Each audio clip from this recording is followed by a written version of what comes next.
Did you know Australia has one of the longest mountain ranges in the world? Well, let's get into this one, shall we? The Great Dividing Range is a truly spectacular mountain range. It is. It stretches from Queensland all the way through New South Wales down into Victoria, where it then curves west and stretches up to and past Ballarat.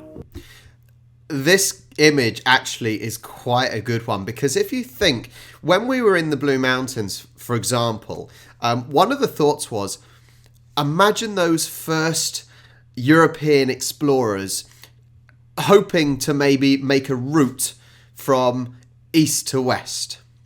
How the hell were they going to do it with this massive range in its way? And it is impressive to see. And even though it's pretty unrelated to the Great Dividing Range, at least geologically and tectonically speaking, the Grampians is more or less where the line is drawn as being the end of the range. But why does a relatively tectonically stable continent have this mountain range? Australia is smack bang in the middle of a tectonic plate, meaning there are no nearby tectonic collisions occurring, which is what builds these mountain ranges to begin with. And in Victoria, the Alps are actually still rising, and according to John Engel and Professor Woodhead from the University of Melbourne, the eastern highlands of Victoria have been steadily growing at a rate of 76 metres every million years, and are still growing to this day. So don't worry, you're not going to be at the top of the mountain and getting higher. It's a long process by the sounds of it. And the reason for this is related to New Zealand. But why does it curve when it hits Victoria? And what's the deal with it stretching west, going past Ballarat, and ending far into the state? Well, this part of the story has to do with an ancient mountain range that exists here and its relationship to Antarctica. This is a fascinating story. I'm going to try to keep this video as short and engaging as possible. I might simplify some things, but I will try to not omit too much as I describe what is currently happening with the mountains and fault systems that underlie them in eastern Australia. By the end of this video, you'll understand why Australia contains the third longest land-based mountain range in the world. Welcome to Oz Geographics. Welcome to the start of the Great Rob Dividing Reacts. Range can more or less be placed at the beginning of the breakup of Gondwana, which was a supercontinent that would form around 550 million years ago. It would remain this way for over 300 million years, with the landmass of Gondwana beginning its split around 180 million years ago. This split led to the formation of the Great Dividing Range. To the east of Australia, Zealandia began to rip apart from Australia, spurred forth by massive pulses of basaltic magma that penetrated into the many faults and weaknesses created by the rifting, and began to push its way up with wave after wave of volcanic eruption occurring. This was the beginning of the Tasman Sea, and New Zealand would continue west furthermore. This rift zone created enormous tension to the plates east and west of it. It squeezed, buckled, fractured and uplifted them, pushing the deep ocean sedimentary material that made up the bedrock of eastern Australia and the massive amount of volcanic rocks that existed alongside it upwards into the mountain range we know today. This would continue until the rift zone eventually became sealed shut forever, and suddenly this was the end.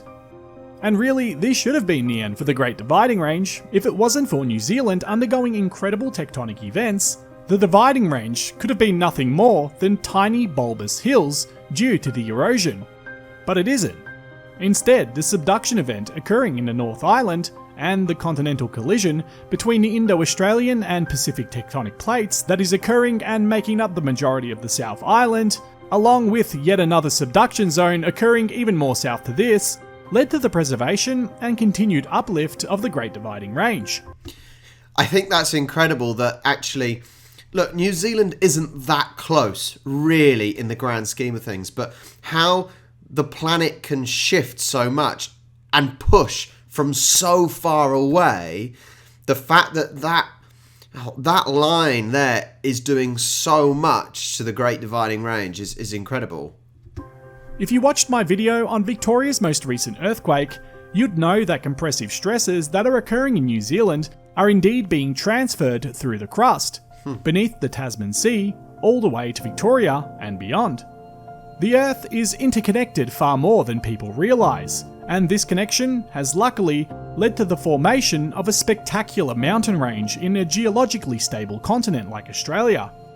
Compressive stresses transferred through bedrock pushed up the many thousands of faults that exist in eastern Australia when Zealandia broke away from us. These faults became uplifted, and this uplift is the mountains we see today.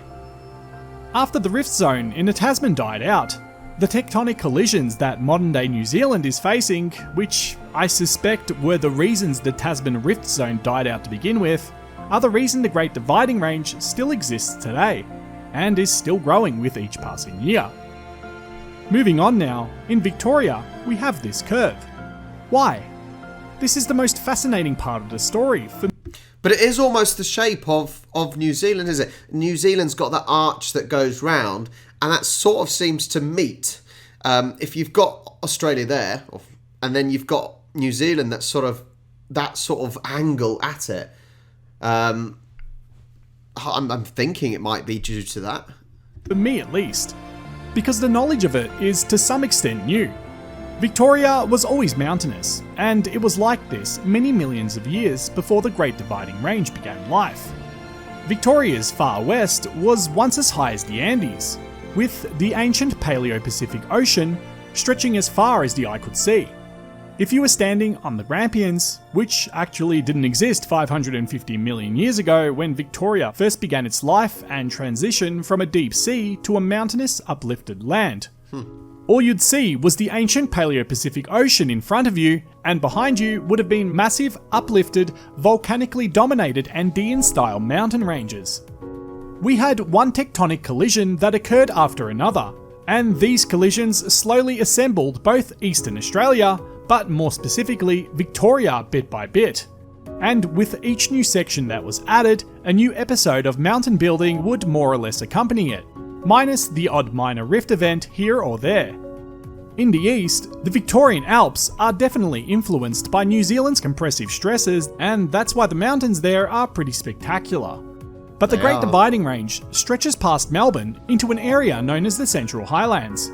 This area is the ancient remnant of the original mountains that occurred here, only it's been pushed up recently again, and I'll get into why in a moment. So these original mountains have been heavily eroded in the 450 or so million years since they began life. They're small bulbous hills that are several kilometres lower than what they once were due to erosion, but they also got a breath of fresh air, so to speak, or a second wind, along with the Great Dividing Range. I'm not entirely sure just how affected this area is by New Zealand's compressive stresses. I'd say it definitely has some part to play, but it was only quite recently realised within the past few decades that Victoria had a major north to northeast faulting attributed to it, which was quite surprising, because originally it was believed the faulting was only east to west in nature, minus a few anomalies here and there. But like Zealandia, Antarctica also said goodbye to Australia when Gondwana broke apart, and the rift event that occurred never stopped. In the present day, you can clearly see the rift zone here. Magma continues to rise from the crust to fill the weaknesses this rift is creating, and this magma is pushing Australia and Antarctica apart ever more. The compressive stress generated by this pushing is still being transferred into both continents. When this event originally occurred, the Otways was formed. The Otways have mountains that are quite different to Ballarat. They are bulbous, but spectacular in size. It's fascinating how where these rifts have happened and the magma's coming through, the magma's got to go somewhere, but what it's ended up doing is just slowly pushing further away. So, Australia is going to end up further north, but it's the land has got to go somewhere, and it's just forcing it up. It's fascinating stuff. And they're still growing as well. And beyond them, the compressive stresses are being transferred all over Victoria in a north to northeasterly direction. These stresses are pushing the Central Highlands up. So this is the incredible story of Australia's unique geographical landscape. What a truly spectacular land this is. It's all coming from that eastern southeast side, isn't it? And it's just wedging itself up. Sorry, there's a lot of hand signals in this one. It's so interesting, and especially the fact that what's happening is really quite far away from Australia, but the effect that it's having and what the effects that's already happened with the mountains is just, it's hard to comprehend almost. That's really, really interesting. It's almost as if, us in the UK, as if we were being affected by something happening in Russia. Obviously we are, but no, I mean geology wise, it's imagine that something, a rift in Russia, is causing the United Kingdom to shift away or to cause mountains. I said it's so hard to comprehend because the distances are so long and the time is over such a big scale. You can't physically see something, and that makes it harder to visualize almost. But it's so interesting. I hope you found it interesting as well. I love these informative videos that I look at, and I hope you do too. Now, if you haven't already, make sure you like and subscribe. If you want to support the channel, there is a shop down below. There is a Buy Me a Coffee where you can support me, and channel memberships as well. Thank you so much. I'll catch you next time.